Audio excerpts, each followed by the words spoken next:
Okay, now I was talking before about how Constantine had adopted the Christian religion, maybe out of religious conversion, but also because he thought that being a Christian would, and allowing Christians to be legal in the Roman Empire, would be a way of unifying. It would bring the Christians and the emperor closer together instead of the emperor having been an enemy of the Christians as he had been for the previous couple of hundred years. But there is still the question of how does Constantine cause Christians to be loyal to him and loyal to the Roman Empire? And one thing that he does is to portray himself as the protector of the Christian church, the guy who is making sure that Christians are not going to be persecuted any longer. And in order to do that, he starts sponsoring some meetings called councils, which are meant, presumably, to make Christians feel that Constantine is sort of the guy who's in earthly charge of the Christian church and responsible for protecting it and causing it to flourish.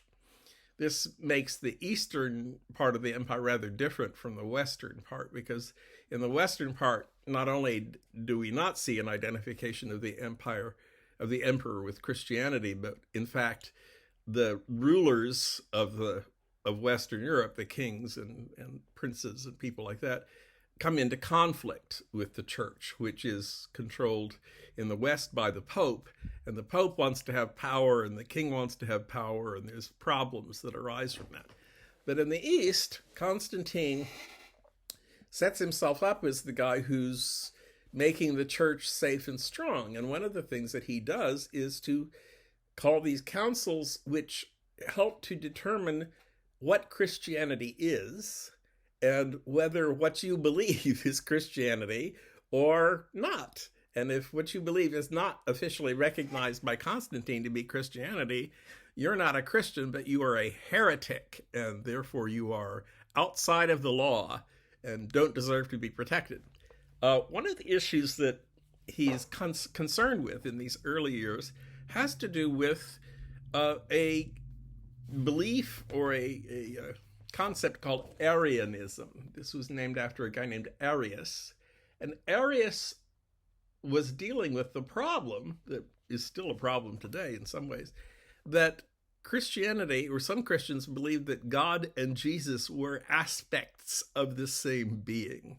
In other words, you have the Father, the Son, and the Holy Ghost, and they're all really sort of one thing. Whereas Arius believed, as you might expect, I mean, it's not illogical to believe that. He said, how can this be?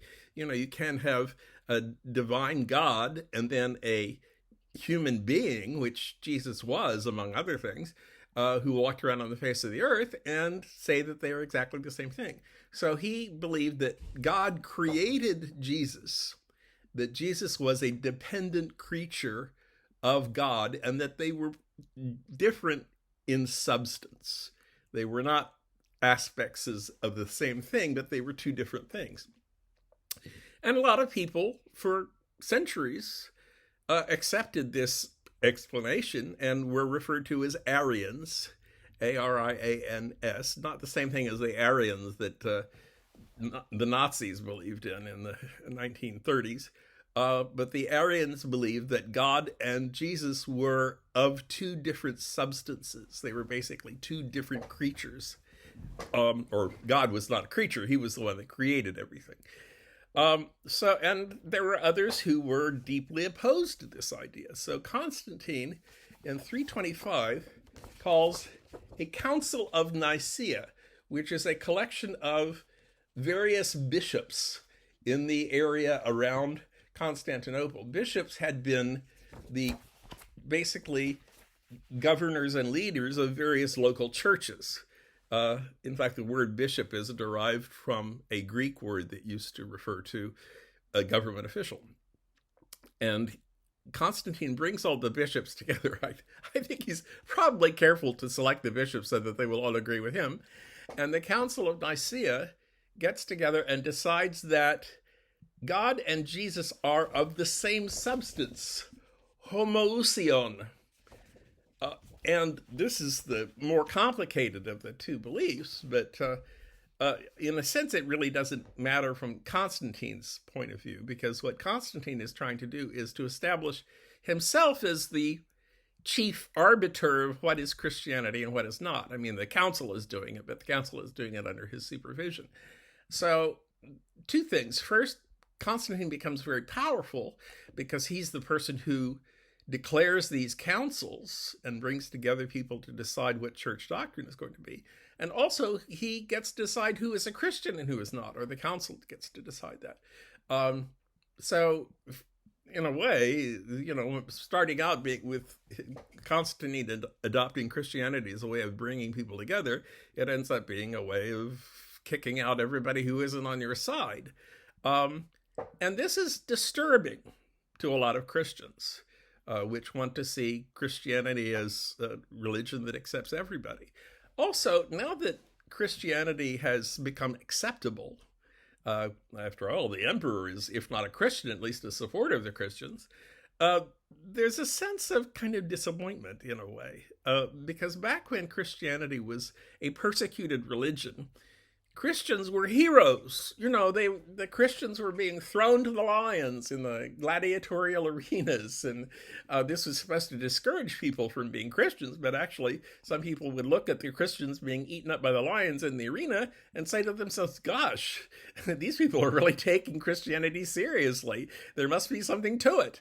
So, but now, of course, you could conceivably become a Christian just because the emperor was a Christian and you want to kind of be in the swim and do what everybody was doing. And that was not what the real true Christians thought should be the situation. So they have to find new heroes for the Christian church. In the early years, the Christians had been the martyrs, but now Christianity is not any more a difficult thing to believe, but it's not only an easy thing to believe, but it's a kind of advantageous thing to believe. And they don't want to think of it that way. So there are individuals who decide they want to make Christianity more difficult and strenuous for themselves. And they go out into the desert to live by themselves. And they don't eat any food except disgusting things like bugs. And they don't take baths, and they wear uncomfortable clothing because they don't want to think earthly thoughts that will drag them away from God. And these people do indeed become heroes, and people admire them and come to watch them. And in fact, say, some of them say, can we be in the middle of the desert with you too, so we can all be suffering together? And these communities of monks form monasteries where these people who are trying to make life difficult for themselves as Christians can all live together and make life difficult for themselves and each other. And one of the peculiar things that happens is that there's this kind of competition to see who can be the roughest on themselves. It's like, I didn't eat anything for 9 days. And the other guy says, well, I'm going to not eat anything for 10 days. And that shows that I'm a better Christian than you are. And it kind of got out of hand. So there was a monk in the earlier part of this movement of monasticism, Benedict of Nursia, who established something called the Rule of St. Benedict. And it's not a very long rule. I mean, you could, I've seen it on 3 printed pages of a book. And it says, you have to wake up at 5 a.m. and all that kind of stuff. And you would think it was a set of rules that would be hard to live by. But in fact, compared to what the monks had been doing to themselves in the monasteries, it was basically a kind of a ceiling on how you could torture yourself. But Benedict says, you can't starve yourself. You have to eat a certain amount of food. You have productive work that you can do during the day instead of just, hitting yourself with a whip or something like that. And this rule became so popular in the sense of being respected. People were looking at it and saying, well, this is a lot more meaningful than just torturing yourself. So it became the Benedictine rule, or the rule of Saint Benedict, as I have down here, became a rule that lots of different monasteries accepted. And the establishment of monasteries and monastic orders grew and proceeded. And this has a long-term effect, actually, because the monks had their own government. Each of the monasteries had its own leader who would, make sure everybody was doing the right thing. And this monastic movement develops separately from the other kind of church, the kind of church that Constantine is sort of in charge of. And you may remember that this whole monastic movement started with people looking at the way the church was growing in the outside world and saying, this is a little bit too much like a corporation or something like that. And so the monks on the one hand, and the Christian church that eventually becomes under the Pope and the rulers of what we today call the secular clergy. Secular sometimes is meant as a word used to refer to things that have nothing to do with the church, but within church history, we talk about the secular priests as the ones who are out in the world.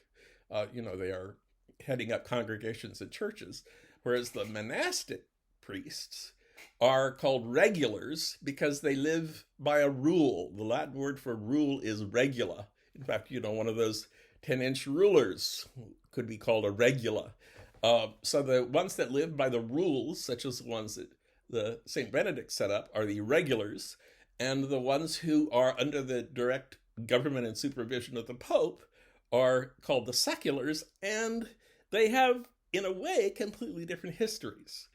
The Pope has a lot more control over the secular priests than he does over the monks.